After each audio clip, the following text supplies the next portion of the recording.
앞으로 이게 소위 인공지능 사회로 전환이 되면 데이터 정보가 매우 중요하게 되는데 그 사회 전 재산이라고 할 수 있잖아요.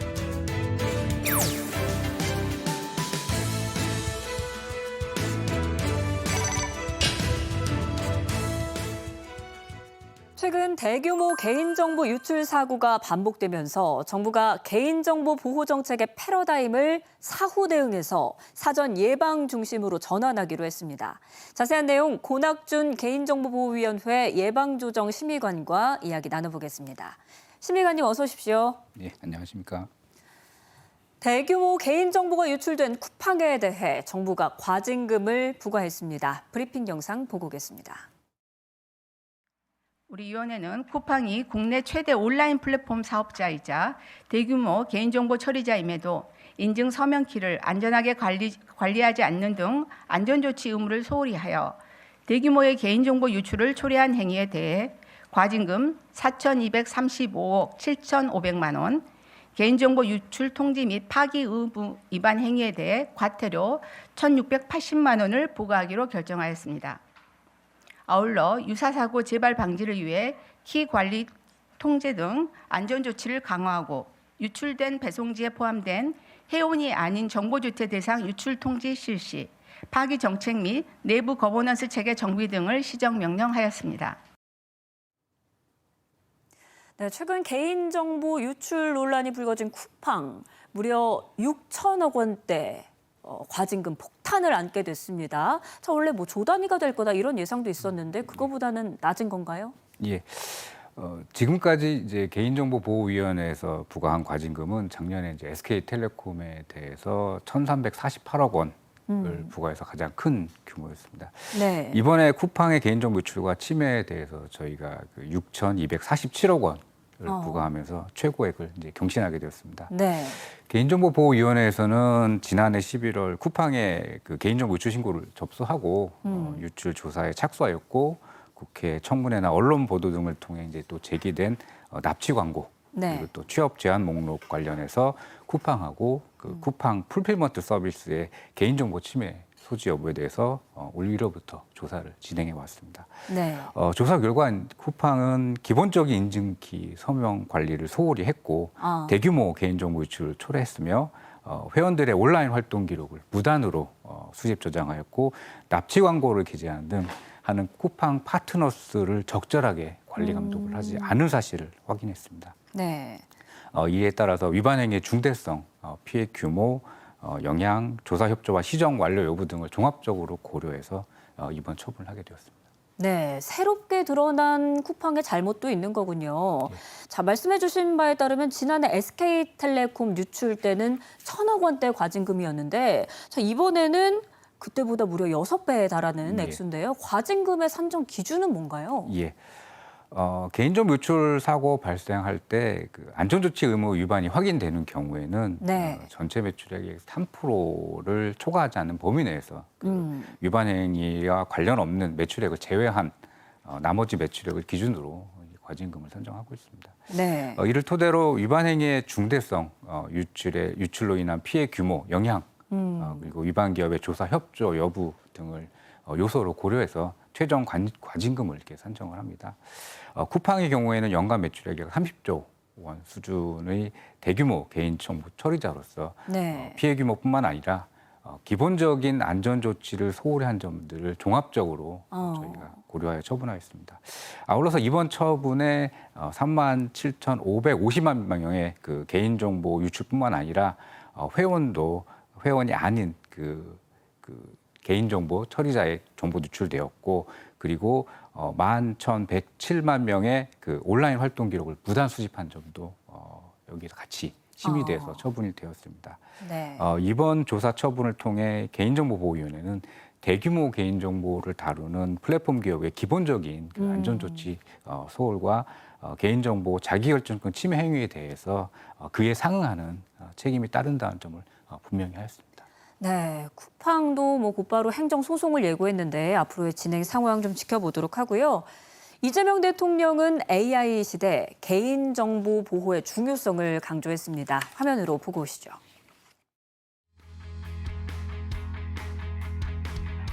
네, 이거 저희 개인정보 보호 업무를 각 부처청이 제대로 하고 있는지는 개인정보보호위원회가 체크도 해야죠. 네, 그렇습니다. 협조 요청할 일 하고 끝날 일이 아니고 네, 맞습니다. 가끔씩 그 불시 점검도 좀 하세요. 담당자가 있는지 제대로 일하고 있는지 그렇게 하겠습니다. 당연히 해야 될 일입니다. 네. 네, 특히 앞으로 이게 소위 뭐 인공지능 사회로 전환이 되면 데이터 정보가 매우 중요하게 되는데 그 사회의 전 재산이라고 할 수 있잖아요. 맞습니다. 그게 예를 들면 악용이 되거나 유출되거나 왜곡되거나 하면 큰일 나니까. 근데 그 중요성을 아직 다들 체감을 잘 못해요. 그런 것 같습니다. 네, 최근에 인식이 많이 높아지긴 했지만 아직은 이제 여러 기업이나 또 기관에서도 그런 아직 인식이 좀 저조한 측면이 위원장께서 열심히 뛰어다니십시오. 그렇게 하겠습니다. 더 열심히 하겠습니다. 네, AI가 발전할수록 데이터 정보는 뭐 전 재산이나 다름없다라는 말이 나왔습니다.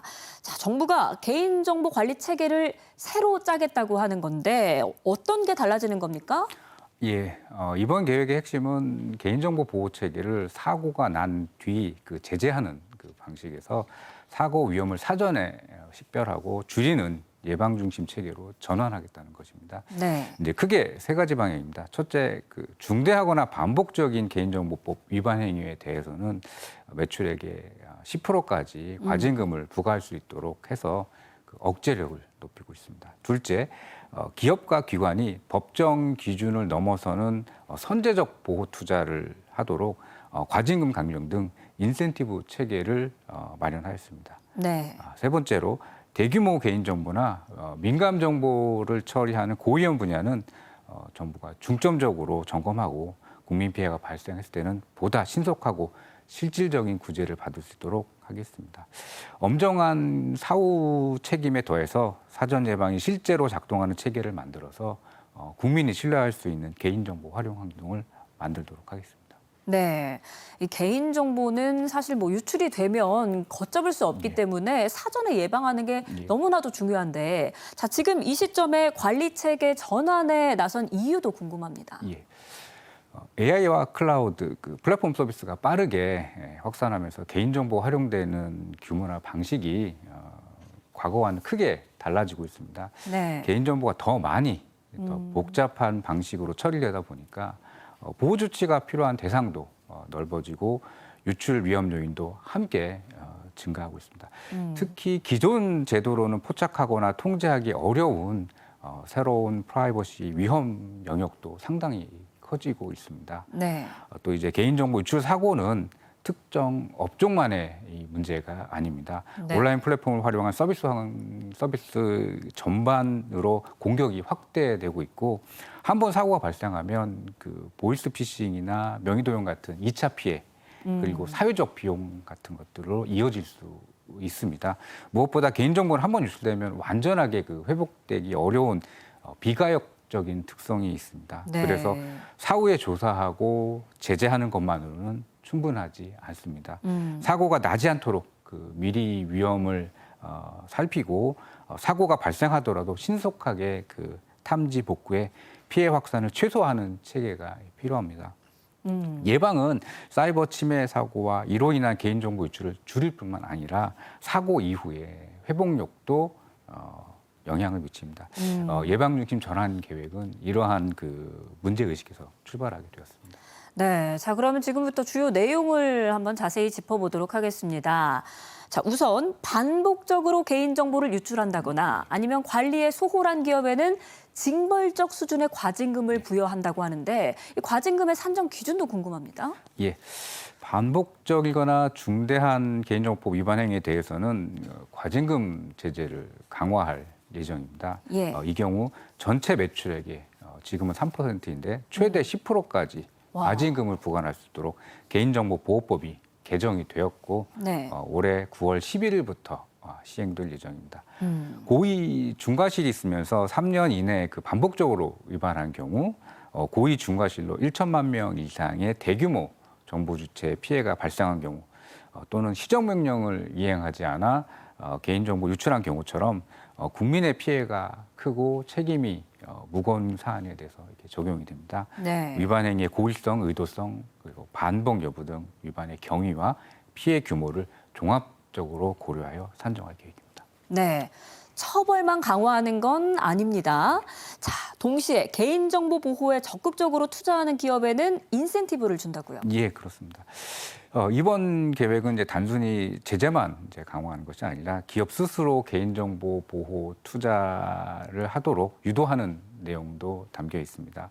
기업이 예산, 인력, 설비, 장치 같은 개인정보 보호를 위해 선제적으로 투자하고 네. 운영한 노력이 인정이 된다면 과징금을 필수 감경하도록 법률에 근거를 명시하였습니다. 네. 구체적으로 개인정보 보호 투자 규모와 지속성, 대표자와 개인정보 보호 책임자의 역할, 그리고 전담 조직과 인력 구성, 법에서 정한 기준을 넘어서는 추가적인 안전조치 노력들을 종합적으로 보게 됩니다.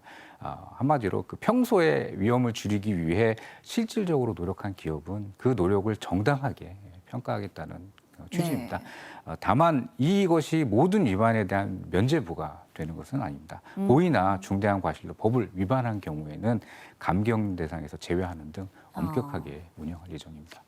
예. 그리고 서비스를 아예 처음 만들 때부터 개인정보 보호를 중심으로 시스템을 설계한다고 하는데 그게 어떻게 가능한 건지 설명해 주시겠어요? 예. 개인정보 보호 중심 설계 원칙, 즉 PBD 원칙은 예. 제품이나 서비스를 다 만든 후에 개인정보 보호 조치를 덧붙이는 것이 아니라 네. 기획, 설계, 개발 단계부터 개인정보 보호 요소를 기본값으로 이렇게 반영하자는 원칙입니다.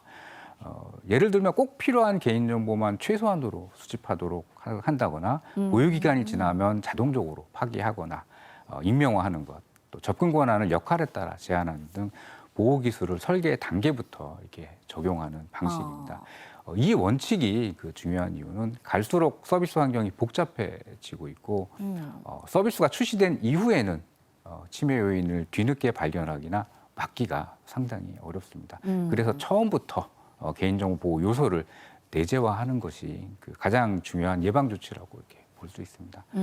그동안 이제 개인정보보호위원회에서는 IP 카메라나 로봇 청소기처럼 일부 제품을 대상으로 이렇게 제한적으로 PBD 인증제를 운영해 왔습니다. 네. 앞으로는 전반적으로 확산시켜 나갈 예정입니다. PBD 원칙을 개인정보보호법에 명시해서 제도화하고 기업과 기관이 기획 설계 단계에서 참고할 수 있는 안내서나 우수 사례를 마련해 발간할 예정입니다. 아울러서 영향평가 기준과 개인정보 보호 인증 기준에도 PBD 원칙을 반영해서 현장에서 실질적으로 적용해 나가도록 하겠습니다. 뭐 앱이나 사이트 하나 가입할 때도 개인정보를 또 너무 많이 입력하게 돼서 불안하기도 했는데 그걸 어느 정도 제한을 걸어주는 그런 장치군요. 또 개인정보 보호 인력을 전문적으로 양성을 하는 것도 중요할 것 같습니다. 인재 양성 계획도 마련돼 있습니까? 예. 개인정보 보호는 이렇게 법률적 지식이나 기술적 지식 어느 하나만으로 이렇게 대응하기는 참 어렵습니다. 법제도에 대한 이해와 함께 그 IT 인프라, 프로그램 개발 등 기술적 이해와 현장 대응 능력이 이게 상당히 중요합니다. 네. 개인정보보호위원회에서는 현장에서 실제 문제를 해결할 수 있는 전문 인력 양성을 위해서 올해 신설되는 개인정보보호 대학원 2개소를 시작으로 권역별, 지역별로 대학원 과정을 확대해 나갈 계획입니다. 네. 또한 그 정책 담당자, 개발자, 사고 대응 조직 등 대상 직무를 분석해서 그 맞춤형 실무 교육 프로그램도 새롭게 운영할 계획입니다. 올해부터는 이제 개인정보 보호 책임자 역할 권한 강화에 맞춰서 종합적 그 리스크 관리 능력 향상을 위한 개인정보 보호 책임자 대상 토론과 실습 중심의 전문 교육 과정도 이렇게 운영할 계획입니다. 아울러서 공공 부문도 이제 상당히 중요합니다. 올해 네. 현황 조사를 통해서 공공 부문의 개인정보 보호 인력과 예산을 저희가 파악한 바가 있습니다. 네. 이를 바탕으로 관계부처와 협력해서 전담 인력과 재원을 충분히 확보할 수 있도록 지원하고 예. 개인정보 보호 인력의 처우 개선도 함께 추진할 예정입니다. 네. 자, 그런데 사실 이 개인정보 유출로 피해를 입어도 이 피해를 입었다는 걸 확인받기도 어렵고 소송을 걸어도 너무 시간이 오래 예. 걸리기 때문에 이거 보상을 포기하는 경우도 많았는데 예. 실질적인 구제 방안이 마련된다고요. 예. 개인정보 유출 사고가 발생을 하면 이제 국민들께서는 내 정보가 다 털렸는데 이게 내가 받은 피해는 어떻게 보상을 받느냐 이런 그렇죠. 답답함을 많이 느낄 수 있습니다. 현재도 그 개인정보보호법에 그 손해액을 구체적으로 입증하지 않아도 법원에서 사정을 고려해서 300만 원 이하의 배상액을 정할 수 있는 법정 손해배상 제도가 있습니다. 네. 다만 실제로는 입증 부담이나 그 소송 장기화 문제로 충분히 활용되지 못했다는 지적이 있습니다. 네. 그래서 피해를 입은 국민들이 보다 쉽게 그 손해배상 혜택을 받을 수 있도록 저희가 제도 개선을 이렇게 추진하고 있습니다. 법무부를 중심으로 이제 집단 소송제가 도입이 추진되고 있고 개인정보보호위원회 차원에서도 그 피해 구제를 실제로 하고 개인정보 유출에 따른 손해배상 책임을 강화하기 위해서 개인정보법 개정안을 추진하고 있습니다. 네. 현재 법정 손해배상 요건인 기업기관의 고의 또는 과실을 삭제해서 개인정보 유출 사고 발생에는 전반적인 입증 책임을 지도록 해서 국민이 일일이 피해와 책임을 입증하는 부담을 줄일 예정입니다. 이러한 제도 개선을 통해서 개인정보 유출 사고 책임이 기업과 기관에 있다는 원칙을 분명히 하고 국민들이 보다 신속하고 실질적인 피해 구제를 받을 수 있도록 노력하겠습니다. 예.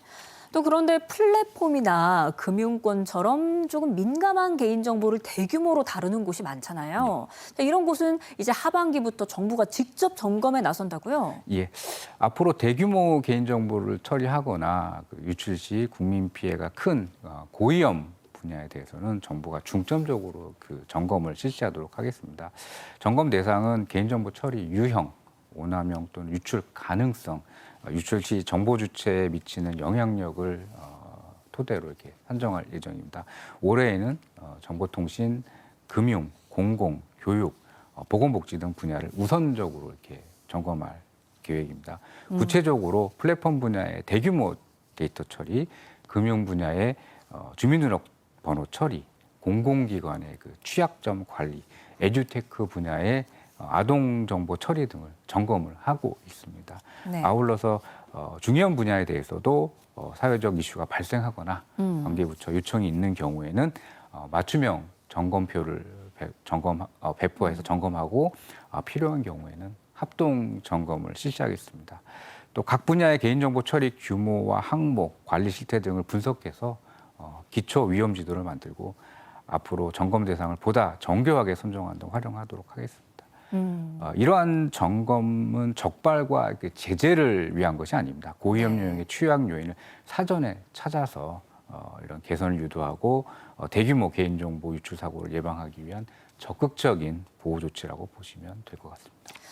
예, 그런데 일각에서는 이 AI 패권 경쟁 시대에 기업들이 데이터를 활용해서 치고 나가는 게 중요한데 여기에 규제를 강화해버리면 기업들이 오히려 경쟁력을 잃는 거 아닌가? 이런 우려도 있습니다. 여기에 대해서 어떻게 보세요? 예, 그런 우려가 있다는 점도 알고 있습니다. 하지만 개인정보 보호는 기업의 경쟁력을 제약하는 것이 아니라 AI 시대의 지속 가능한 데이터 활용과 혁신을 가능하게 하는 기반이라고 생각합니다. 예. AI와 그 데이터 기반 서비스가 발전하려면 결국 국민과 이용자의 신뢰가 전제되어야 됩니다. 이용자가 기업의 고객 정보 관리와 개인정보 처리에 대해서 신뢰할 수 있어야지만 그 맞춤형 서비스나 데이터 기반 혁신도 안정적으로 확대될 수 있습니다. 현재 우리 사회에서는 개인정보 유출에 대한 국민적 불안이 여전히 큰 상황입니다. 그렇죠. 최근 국가데이터처에서 실시한 사회 안전 인식 조사에 따르면 국민 10명 중 6명이 개인정보 유출에 대한 불안감을 느끼는 것으로 이렇게 나타났습니다. 네. 이런 불안을 줄이지 못하면 오히려 데이터 활용에 대한 사회적 수용성이 낮아지고 기업 혁신에도 이렇게 제약이 될 가능성이 큽니다. 네. 결국 개인정보 보호와 데이터 활용은 서로 반대되는 가치가 아닙니다. 개인 사전 예방 관리 체계 전환을 통해 사회 전반의 보호 수준을 끌어올리고 국민이 신뢰할 수 있는 데이터 활용 환경을 조성하도록 노력하겠습니다. 네, 신뢰가 전제돼야 발전도 가능하다. 자, 이번 대책이 실제 현장에서 잘 작동을 하려면 후속 조치도 중요할 텐데 앞으로 계획이 어떻게 됩니까? 예, 이번 계획은 이제 곧바로 현장에서 시행될 계획입니다. 후속 조치는 크게 세 가지 방향으로 이제 추진됩니다. 먼저 주요 민간 분야에 대한 실태 점검을 본격화하겠습니다. 앞서 말씀드린 대로 대규모 개인정보나 민감 정보를 처리하는 그 플랫폼, 금융, 에듀테크, 요양병원 등 국민 생활과 밀접한 고위험 분야를 중심으로 개인정보 처리 실태와 취약 요인을 선제적으로 점검하겠습니다. 이를 통해서 사고가 발생하기 전에 위험 요인을 찾아내 필요한 개선 조치를 유도하겠습니다. 둘째, 그 공공부문에 대한 실태 점검도 강화하겠습니다. 공공기관은 국민의 주민등록번호, 복지, 교육, 건강정보처럼 매우 민감하고 중요한 개인정보를 처리하고 있습니다. 네. 6월부터 8월까지 주요 공공 시스템을 대상으로 개인정보 보호 책임자를 중심으로 한 내부 통제와 기본적인 안전 조치가 제대로 작동하는지 확인할 계획입니다. 마지막으로 전 부처 차원의 개인정보 보호 인력과 재원이 확충될 수 있도록 관계부처와 적극적으로 협력해 나갈 계획입니다. 네, 신뢰할 수 있는 개인정보 보호 환경 기대해 보도록 하겠습니다. 지금까지 고낙준 개인정보보호위원회 예방조정심의관과 함께했습니다. 심의관님 고맙습니다. 네, 감사합니다.